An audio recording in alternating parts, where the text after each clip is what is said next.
Hola, bueno, buenos días o buenas tardes. Vamos a hacer una oración en nombre del Padre, del Hijo, del Espíritu Santo. Amén. Dios te salve María, llena de gracia, el Señor es contigo. Bendita eres entre todas las mujeres, bendito es el fruto de tu vientre Jesús. Santa María, Madre de Dios, ruega por nosotros los pecadores, ahora y en la hora de nuestra muerte. Amén. Te pedimos, Madre Santísima, para que puedas ayudarnos en esta charla, para que todo lo que digamos lo digamos de corazón, que siempre sea recto al magisterio de la Iglesia, y para que los que escuchen no puedan interesarse más sobre ti. Ayúdanos mucho, guíanos, protégenos con tu manto. En nombre del Padre, del Hijo y del Espíritu Santo. Amén. Entonces, bueno, vamos a hablar ¿no? sobre la virginidad de María Santísima, ¿no? Es un tema no es fácil, ¿no? Y para eso me voy a remitir, ¿no? un material que vamos a tocar sobre mucho lo que nos dice el magisterio de la Iglesia, lo que nos dice la tradición, ¿sí? Lo que nos dice, bueno, nuestros padres de la Iglesia, nuestros pilares, ¿sí? Entonces vamos a incurrir en esos escritos, ¿no? Para ir dando esta charla, ¿no? Que bueno, hay que ir con mucho detenimiento y con mucha prudencia, ¿sí? Pero antes vamos a tocar el tema de la divinidad, de la divina maternidad de María, ¿sí? Vamos a tocar un poco eso y después vamos a la virginidad también, porque está en relación. Entonces, la dignidad y plenitud de gracia de María derivadas de su maternidad divina, ¿no? La dignidad objetiva de María. El Papa Pío XII observa en su encíclica Ad Celi Reginam 1954, dice, sin duda María excede en dignidad a todas las criaturas. ¿Sí? Un primer punto, ¿sí? En esta encíclica, ¿no? Vamos a estar nombrando varias veces a Pío XII, ¿no? La dignidad y excelencia de la Virgen como Madre de Dios excede a la de todas las personas creadas, bien sean ángeles u hombres, porque la dignidad de una criatura es tanto mayor cuanto más cerca se halla de Dios. Y María es la criatura que más cerca está de Dios, después de la naturaleza humana de Cristo, unido hipostáticamente con la persona del Logos. Como madre corporal, lleva en sus venas la misma sangre que el Hijo de Dios, en cuanto a su naturaleza humana. Por ese parentesco entrañable que tiene con el Hijo, se halla también íntimamente unido con el Padre y con el Espíritu Santo. La Iglesia alaba a la Virgen por haber sido escogida para Madre de Dios y por la riquísima dote de gracias con que ha sido adornada como hija del Padre Celestial y esposa del Espíritu Santo. La dignidad de María es, en cierto sentido, infinita, porque ella es la madre de una persona infinita y divina. ¿Sí? Entonces, tu primer punto, ¿no? Como madre de Dios, madre de Jesucristo, ¿no? Que es la primer dogma mariano, ¿no? Madre de Dios, de los primeros siglos, ¿no? La más antigua. Entonces, bueno, tener presente eso, no vamos a adentrarnos, porque eso nos llevaría mucho tiempo, ¿no? También tenemos la plenitud de gracia de María, ¿sí? Como esta maternidad de María, la plenitud de gracia de María. El Papa Pío XII nos dice en su encíclica, otra vez, Mystici Corporis, 1943, de la Virgen Madre de Dios. Su alma santísima estaba llena del Espíritu Divino de Jesucristo, más que todas las almas creadas por Dios. Entonces eso es muy importante, ¿no? La Virgen María tenía, por eso vamos a ver que era la llena de gracia. Entonces más plena, más perfección que cualquier criatura, ¿sí? Cualquier criatura. Por eso la plenitud de gracia de María se indica en el saludo angélico de la Anunciación, Lucas 1:28. Dios te salve, agraciada, el Señor es contigo. Según todo el contexto, esas gracias especiales concedidas a María se deben a su llamamiento para ser madre del Mesías, es decir, madre de Dios. Tal dignidad exige una dote especialmente copiosa de gracia de santificación, ¿sí? Entonces, como va a ser la madre de Jesucristo, el Hijo de Dios, tiene que tener una gracia muy especial, ¿sí? Ahora, también es bueno ver los límites de la plenitud de gracia de María. Y esto es muy importante, ¿no? También, es difícil de limitar, ¿no? La medida de las gracias concedidas a la Madre de Dios se halla tan por detrás de la plenitud de gracia de Cristo, cuanto la dignidad de Madre de Dios se halla por debajo de la unión hipostática. Por otra parte, la plenitud de gracia de la Madre de Dios excede tanto a la de los ángeles, como decía, muy santos, más encumbrados, cuanto la dignidad de Madre de Dios se eleva por encima de todas las excelencias sobrenaturales de los santos y ángeles. Pero esa plenitud de gracia de María no debe deducirse sin más todas las excelencias posibles del orden sobrenatural.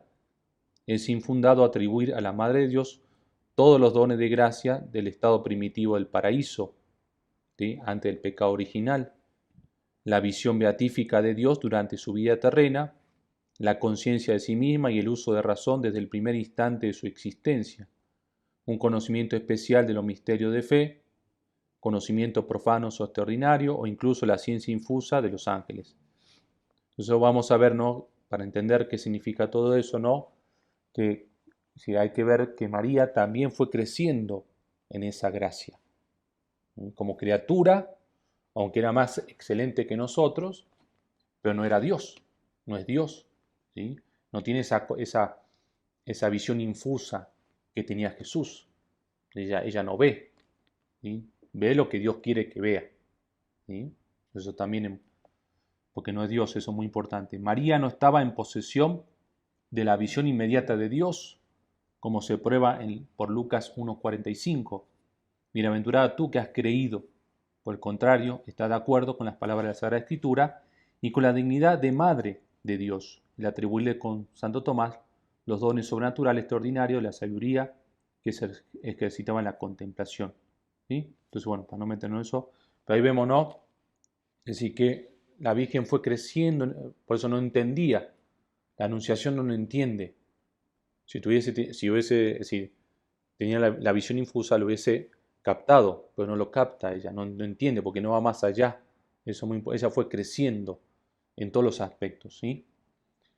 Dice, por eso dice, mientras que la plenitud de la gracia de Cristo fue completa desde un principio, eso es muy importante, la Madre de Dios fue creciendo sin cesar en gracia y en santidad hasta el instante de su muerte, ¿sí?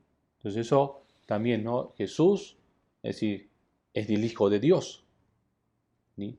Por eso dice, nombra la unión hipostática. Es decir, ¿qué significa la unión hipostática? ¿Sí? Que Jesús es la segunda persona de la Santísima Trinidad que se encarna en el seno de la Virgen María, que no pierde esa persona, eso es muy importante, pero que tiene dos naturalezas, una naturaleza divina y una naturaleza humana, ¿sí? La Virgen María, es decir, tiene solamente una naturaleza humana, eso va a ser muy importante, no tiene una naturaleza divina, es igual que nosotros, nada más que Dios la vamos a ver, la preservó, ¿sí? Le dio gracias muy especiales, ¿sí? Porque iba a ser la mamá de Dios, la mamá de Jesucristo. Bien. Otro tema, ¿no? Los privilegios de la Madre de Dios. Por eso la concepción inmaculada de María. Y acá ya vamos entrando en el tema, ¿no? La concepción inmaculada de María. Por eso la virginidad de María, ¿sí? Primero el dogma, ¿no? Vamos a repasar el dogma. María fue concebida sin mancha de pecado original, ¿sí? El Papa Pío IX proclamó el 8 de diciembre de 1854, ¿sí?, que era verdad revelada por Dios y que todos los fieles tenían que creer firmemente que la Beatísima Virgen María, en el primer instante de su concepción, fue preservada inmune de toda mancha de pecado original, de culpa original, por singular privilegio y gracia de Dios omnipotente, en atención a los méritos de Cristo Jesús, Salvador del género humano. Esto es un dogma de fe. Esto no es que yo puedo dudar. Si yo no creo en esto, bueno, entonces no estoy creyendo en algo que lo que me dice la Iglesia. Entonces esto es un dogma de fe, Que me cuesta entenderlo es otra cosa. Pues muchas veces tenemos que primero creer para después comprender. No con querer comprender para después creer. No, no. Es al revés. Por eso la explicación del dogma, ¿no? Vamos a explicarlo. Por concepción hay que entender la concepción pasiva. El primer instante de la concepción es aquel momento en el cual Dios crea el alma y le infunde en la materia orgánica preparada por los padres. ¿Sí? Entonces la concepción, ahí vemos, ¿no? La relación del papá y la mamá, Dios infunde, ¿sí?, el alma. El primer instante de la concepción, ¿sí?, es aquel momento en el cual Dios crea el alma. ¿Sí? Crea el alma. Por eso, ¿no?, el tema del aborto, ¿no?, es decir, está muy mal. ¿Sí? Hay vida de la concepción. Y hay un alma. ¿Sí? Dios no le infunde el alma después. Como ya tiene cerebro, no. Desde ese momento ya Dios infunde un alma. Ya es una persona. La esencia del pecado original consiste formalmente en la carencia culpable de la gracia santificante debida a la caída de Adán en el pecado. María quedó preservada, este es el punto, de esta falta de gracia, de modo que comenzó a existir adornada ya con la gracia santificante. Es decir, de momento de la concepción de la Virgen María, en ella no hay pecado original. ¿Sí? Y podemos saber que no hay pecado personal. ¿Sí? Pero en ese momento no, porque Dios la preservó. Vamos a ver por qué. En ese momento todos nacemos con pecado original. Y por el bautismo se quita. ¿Sí? Ella no. Ya tuvo del bautismo, no podríamos decir ya desde el inicio, ¿no?, de la concepción. Bien. El verse libre del pecado original fue para María un don inmerecido que Dios le concedió y una ley excepcional que solo a ella se le concedió. La causa eficiente de la concepción inmaculada de María fue la omnipotencia de Dios. ¿Sí? Entonces, bueno, todo redunda, ¿no?, para ir entendiendo, ¿no? Y fue algo extraordinario. La causa meritoria de la misma son los merecimientos salvadores de Jesucristo. Esto va a ser muy importante, ¿sí? Porque esto lo va a decir Duns Scoto, ¿no? Entonces, la causa meritoria de la misma son los merecimientos salvadores de Jesucristo. De aquí se sigue que también María tenía necesidad de redención. Esto es muy importante porque uno puede, lo que se pensaba, ¿no? Si María no nació sin pecado original, entonces no necesitaba la redención de su hijo. A ella no le tocaba, ¿no? Claro que le tocaba, a ella también, ¿sí? Pues dice, de aquí se sigue que también María tenía la necesidad de redención y fue redimida, de hecho, por su hijo. Por su origen natural, María, como todos los demás hijos de Adán, hubiera tenido que contraer el pecado original. ¿Sí? Mas por una especial intervención de Dios fue preservada de la mancha del mismo pecado. De suerte que también María fue redimida por la gracia de Cristo, aunque de manera más perfecta que todos los demás hombres. Mientras que estos son liberados de un pecado original ya existente, María, Madre del Salvador, fue preservada antes que la manchase aquel. No es que nació ya tenía... No. Ya en el momento de la concepción, ahí se produce, ¿no?, el gran milagro, el misterio, donde ella tiene un alma sin pecado original. Por eso el dogma de la concepción inmaculada de María no contradice nada al dogma de la universalidad del pecado original y de la indigencia universal de redención. ¿Sí? Vamos a ver, ¿no?, que después lo vamos a tratar, ¿no?, un poquito más, pero entonces Coto nos dice que, es decir, María recibió anticipadamente la redención de Cristo. ¿Sí? Lo que Cristo iba a hacer en la cruz, con su muerte, ¿no?, su sufrimiento, la muerte en la cruz y la redención, María lo iba a recibir anticipadamente y de una forma plena. Por eso María es la nueva criatura. Es lo que Jesús hizo en la cruz, todavía está abierto, ¿sí?, hasta el fin del mundo. ¿Sí? No es que Jesús lo hizo de una manera imperfecta, porque uno dice, ¿por qué le toca a María, a nosotros no? ¿No? Bueno, es decir, María, ¿no?, por ser madre de su hijo, necesitaba, ¿no?, ya la plenitud de la redención ahí, con ella, ¿sí?, porque iban a ser de su seno el Hijo de Dios. Nosotros todavía lo recibimos, fue perfecto, pero todavía para nosotros lo asumimos de una manera imperfecta, que lo vamos a hacer perfecto cuando muramos, ¿no? Y alcancemos la vida eterna. Entonces, por eso María ya lo recibió perfectamente. Eso es algo muy importante. ¿Sí? Y eso es lo que nos toca a nosotros. Así como le tocó a María, también nos toca después a nosotros.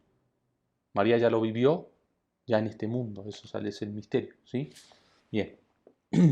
Prueba de la escritura y de la tradición, ¿no? Vamos a darle sustento a esto, ¿no?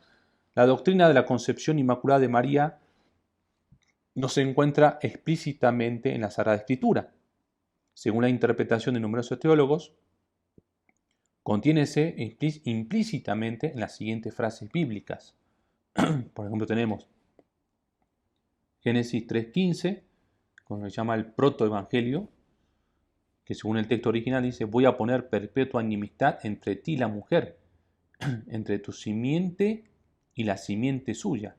Esta, la simiente o linaje de la mujer, te herirá la cabeza y tú le herirás el calcañar. ¿Sí? El sentido literal de este pasaje podría ser el siguiente: entre Satanás y sus secuaces, por una parte, y Eva y sus descendientes, por otra, habrá siempre una incesante lucha moral.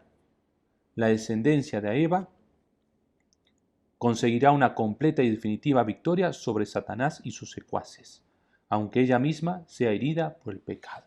¿Sí? Entonces eso es lo que dice, ¿no? La Eva no es María, la nueva Eva, ¿sí? Que dijo sí a Dios. Y lo vemos en el Magnífica, ¿no?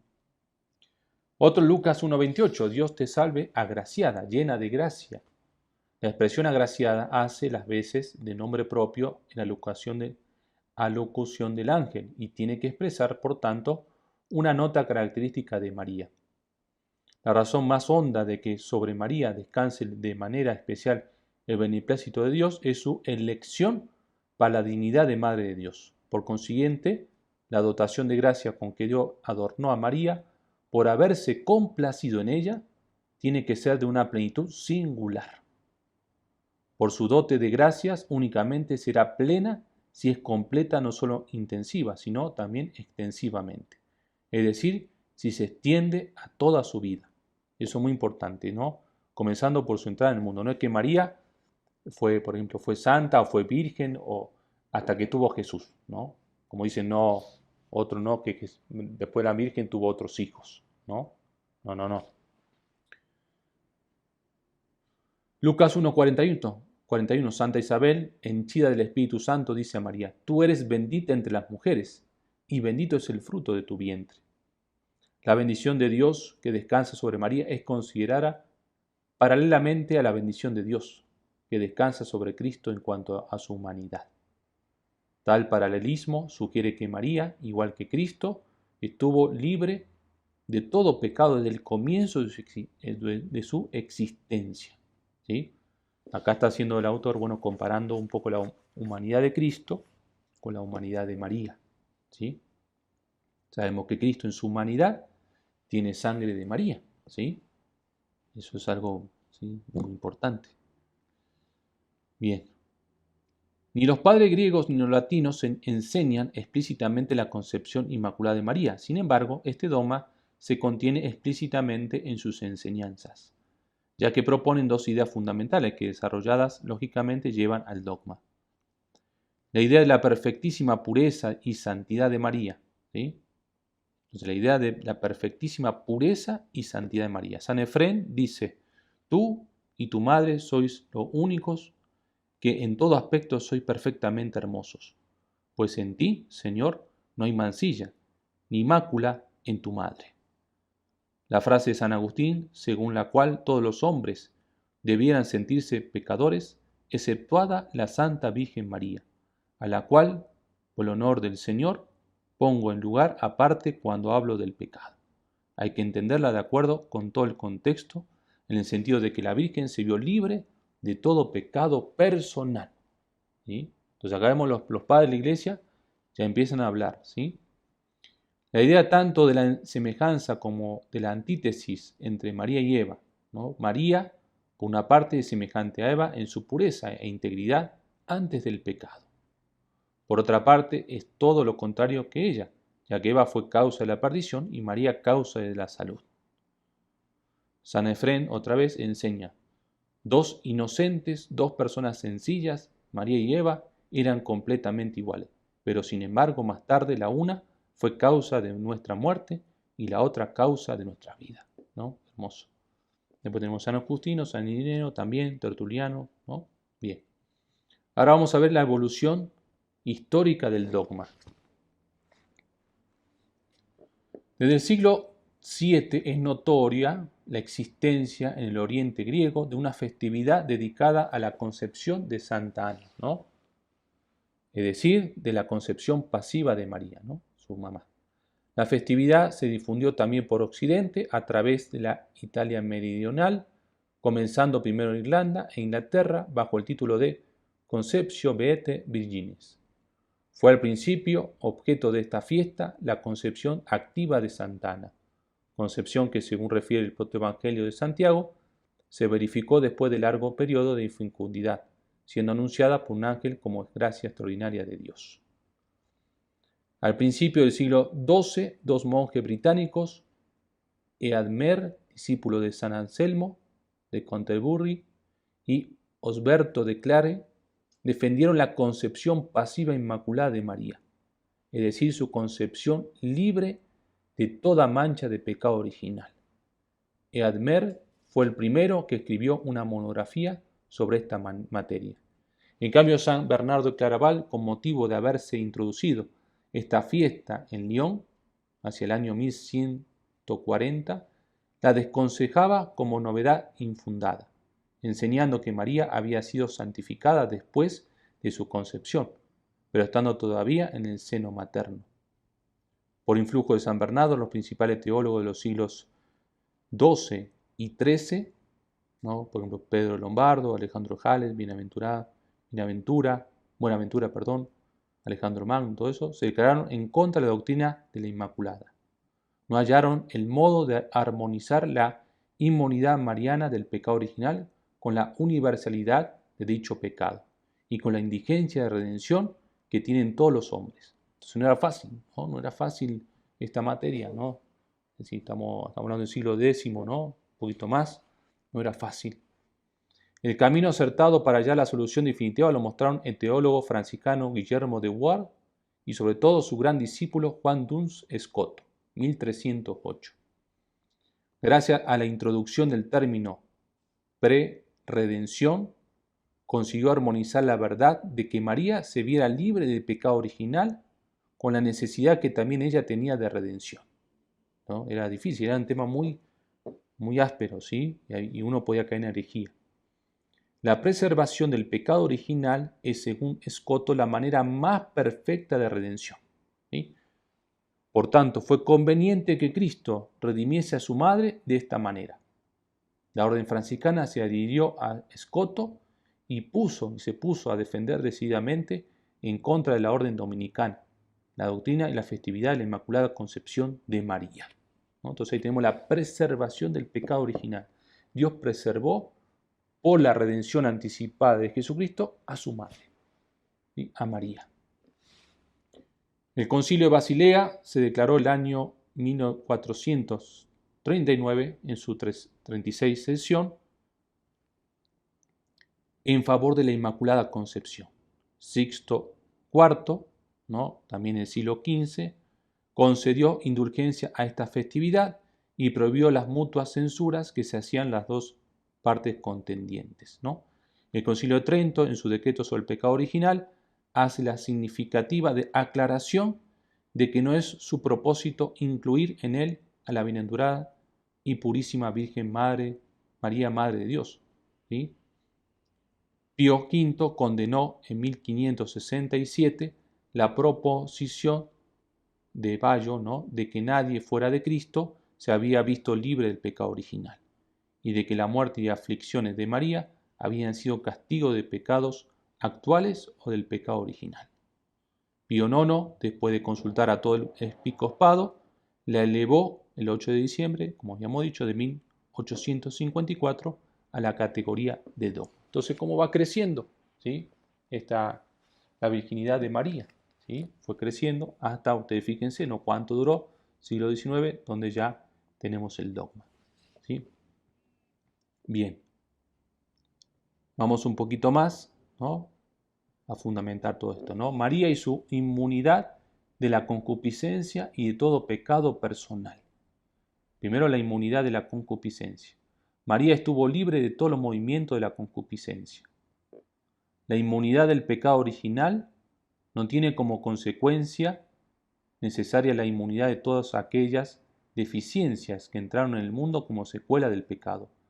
María estaba sometida, igual que Cristo, a todos los defectos humanos universales que no encierran en sí imperfección moral. A propósito de la concupiscencia, es probable que María se viera libre de esta consecuencia del pecado original, pues los movimientos de la concupiscencia se encaminan frecuentemente a objetos moralmente ilícitos y constituyen un impedimento para atender a la perfección moral.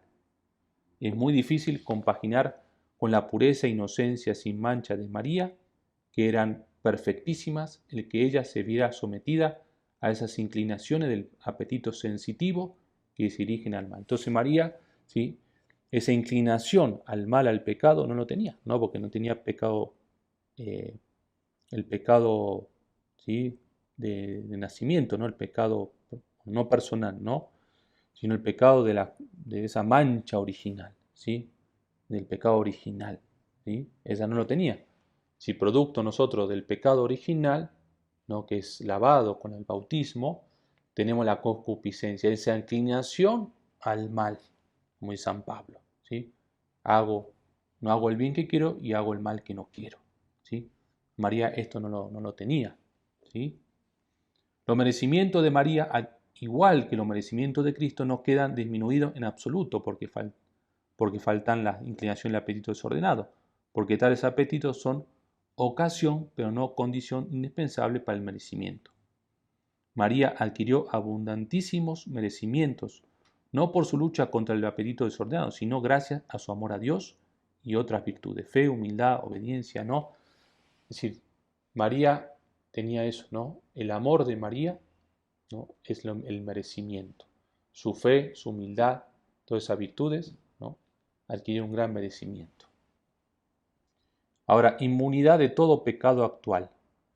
Por un privilegio especial de la gracia, María estuvo inmune de todo pecado personal durante el tiempo de su vida. Esto también es importante, ¿no? El Concilio de Trento declaró que ningún justo podía evitar durante su vida todos los pecados, aun los veniales, a no ser por un privilegio especial de Dios, como el que sostiene la Iglesia con respecto a la Madre de Dios, ¿sí? Pío XII, en su cíclica otra vez, Mystici Corporis, dice de la Virgen María de Dios que estuvo libre de toda culpa propia o hereditaria. ¿Sí? Ahí tenemos, ¿sí?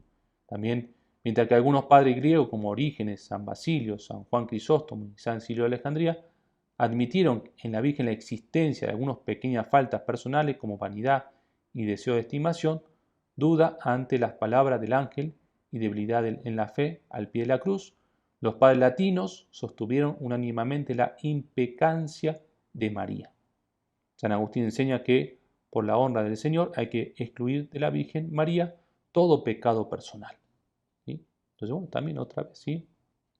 Según la doctrina de Santo Tomás, la plenitud de gracia que María recibió en su concepción nativa, según la moderna teología, lo recibió ya en su concepción pasiva, operó su confirmación en el bien y por tanto la impecabilidad de la Virgen. ¿Sí? Bien, con esto vamos terminando. La virginidad perpetua de María. María fue virgen antes del parto, en el parto y después del parto. ¿Sí? Esto es lo que creemos, ¿sí?, los cristianos católicos. El Sínodo de Letrán del año 649, presidido por el Papa Martín I, recalcó los tres momentos de la virginidad de María, cuando enseñó que la Santa Siempre Virgen e Inmaculada María concibió del Espíritu Santo, sin semilla, dio a luz sin detrimentos de su virginidad y permaneció indisoluble su virginidad después del parto. ¿Sí? Tenemos el siglo VII. La virginidad de María comprende, ¿sí?, la virginitatis mentis, es decir, la perpetua virginidad de su espíritu, la virginitatis sensus, es decir, la inmunidad de todo movimiento desordenado del apetito sensual, y la virginie corporis, es decir, la integridad corporal. El dogma católico se refiere ante todo a la integridad corporal, ¿sí? Entonces ahí tenemos, ¿no? La Virgen María, ¿sí? Como tampoco tenía, no decíamos, la concupiscencia, no tenía la inclinación sexual, podríamos decir así. Esto, por ejemplo, también lo vemos ahora en la mente, una Santa Margarita, Margarita María Alacoque. Jesús le dice, te voy a preservar de esa tentación, ¿sí? Entonces imagínense la Virgen María, ¿sí? Virginidad antes del parto. María concibió del Espíritu Santo sin concurso de varón, ¿no? Esto yo creo que lo tenemos bien claro. Los adversarios de la concepción virginal de María fueron en la antigüedad los judíos y los paganos, Celso Juliano el Apóstata, y bueno, no me voy a tener mucho en esto, ¿no? Ahí lo vemos, ¿no? Ahí le dice, el ángel Gabriel fue enviado por Dios a una virgen, el nombre de la virgen era María. La concepción virginal de María fue predicha en el Antiguo Testamento por el profeta Isaías en su célebre profecía de Emmanuel, ¿no? Isaías 7:14, dice, por tanto el mismo Señor os dará señal. He aquí que la Virgen concebirá y dará a luz un hijo, y llamará su nombre Emmanuel, Dios con nosotros, ¿sí?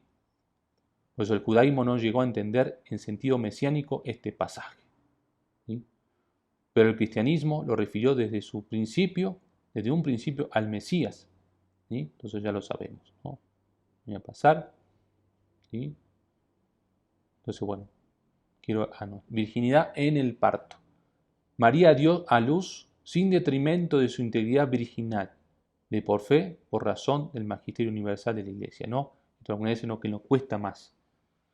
No se dice mucho, ¿no? En la Biblia no está. El dogma afirma que la integridad corporal de María se mantuvo intacta en el acto de dar a luz. Al igual que en la concepción, también en el parto se mantuvo su integridad virginal. Su parto tuvo carácter extraordinario. Puntualizar en qué consiste la integridad virginal en el parto en el aspecto fisiológico no corresponde a la fe de la Iglesia. Según las declaraciones del magisterio eclesiástico y según los testimonios de la tradición, hay que afirmar que la virginidad en el parto es diferente de la virginidad en la concepción y se añade a ella como una nueva fase, ¿sí? Ahora vamos a ver, ¿no? La explicación teológica relacionada a la integridad corporal en el parto con la exención de desordenada concupiscencia, ¿no? Esta exención tiene como consecuencia el absoluto dominio de las fuerzas espirituales sobre los órganos corporales y procesos fisiológicos, ¿sí? Por eso acá lo van a explicar de una manera, ¿no? Vamos a ver, ¿no? Bonita, ¿no? De ello resulta que María tuvo en el nacimiento de Jesús un papel completamente activo, como también lo insinuó la Sagrada Escritura. De este modo se puede explicar la falta de dolores físicos y sobre todo la falta de afectos sexuales. La integridad corporal es el elemento material de la virginidad en el parto, mientras que la falta de afectos sexuales es el elemento formal. Bien. Estoy pasando un poquito para no ser tan largo.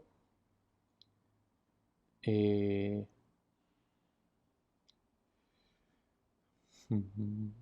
quiero mostrarles. Dice, para explicar de forma intuitiva este misterio, los padres y los teólogos se sirven de diversas analogías. La salida de Cristo del sepulcro sellado, el modo con que pasaba a través de las puertas cerradas, ¿no? Vemos cómo Jesús pasaba, cómo pasa un rayo de sol por un cristal sin romperle ni mancharlo.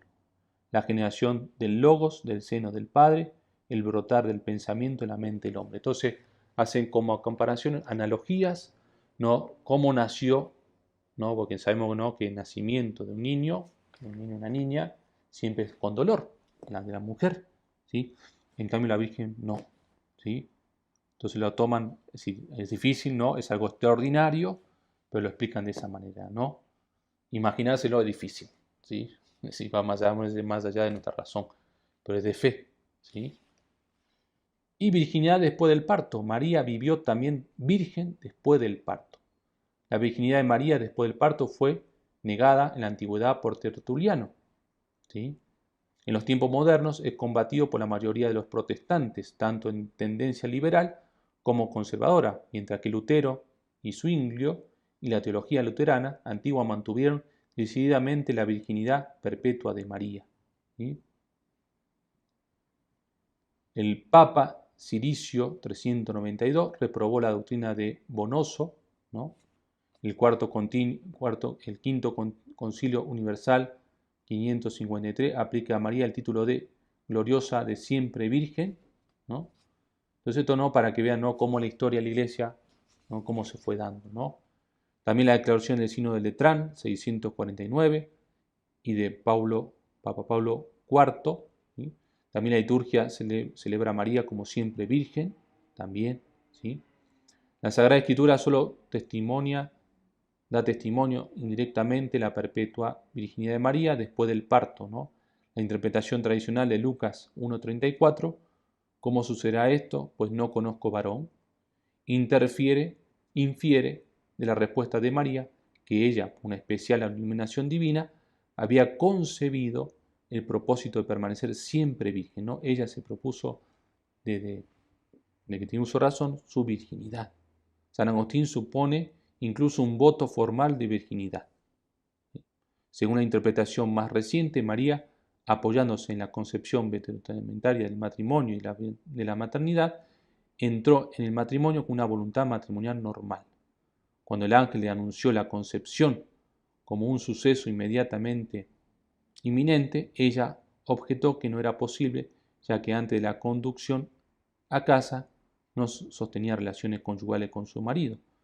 Nos consta también directamente la virginidad perpetua de María por el hecho de que el Salvador, al morir, encomendase a su madre a la protección de San Juan. Mujer, ahí tienes a tu hijo. Lo cual nos indica claramente que María no tuvo otros hijos fuera de Jesús, ¿sí? También esto lo dice Orígenes, ¿sí? Entonces ahí lo tenemos, ¿sí? Ahí lo tenemos, ¿no? Entonces María, ¿sí?, ¿no?, se une a José, ¿sí? Pero vemos, ¿no?, que por eso se dice, ¿no?, un matrimonio josefino, donde no hay relación sexual, ¿sí? Y esto se da antes, ¿no? Ella concibe a Jesús antes de que se vaya a vivir con San José, ¿no? Durante, ¿no?, ella, bueno, ya tiene a Jesús, ¿no?, y con José tampoco tiene relación, ¿no? Y bueno, ya después José se muere y ella permanece virgen, ¿sí? Siempre, porque tiene ese voto, bueno, no sé si voto, pero de esa virginidad, ¿sí? Los hermanos de Jesús, ¿no?, de lo que varias veces se hace mención en la Sagrada Escritura, y a quienes nunca se les llama hijos de María, no son sino parientes cercanos de Jesús, ¿no? Que eso muchas veces los protestantes, ¿no?, nos dicen, no, eso que, porque entonces dice hermano de Jesús, entonces tuvo más hijos, ¿sí? Y ahí tenemos, ¿no?, entre los padres fueron defensores de la virginidad de María después del parto, Orígenes, San Ambrosio, San Jerónimo, ¿sí?, San Agustín, San Basilio, San Juan Damasceno, ahí tenemos varios, ¿sí? Entonces, como ustedes ven, ¿no?, yo no quiero nombrar todo porque si no, no iríamos mucho más, ¿sí? Todo es algo muy rico, ¿no?, cómo escribieron en la antigüedad, los primeros siglos, más que nada en los primeros 10 siglos, escribieron sobre la Virgen María, ¿no? Aunque claro, después siguieron escribiendo, ¿no?, como Santo Tomás, ¿sí? Y bueno, si es un tema así, no es fácil de abordar porque nosotros, es decir, en nuestro tiempo, ¿no?, vemos del pecado original, de Adán y Eva, cómo fue la historia, ¿sí? Entonces que la Virgen no haya nacido sin pecado original y que después tampoco haya tenido pecado personal, a veces nos cuesta entender, ¿sí? Es difícil de entender con nuestra razón, pero con la fe se puede entender, ¿no? Con la gracia se puede entender, ¿no?, que Dios la preservó del pecado original y de los pecados personales, ¿sí? Porque es y será la madre de Dios, ¿no? Entonces, bueno, hay que seguir, yo creo que es un tema muy bonito que hay que seguir profundizando con la Virgen María, que nos ayude, el Espíritu Santo que nos ilumine, ¿no? En nombre del Padre, del Hijo, del Espíritu Santo. Amén.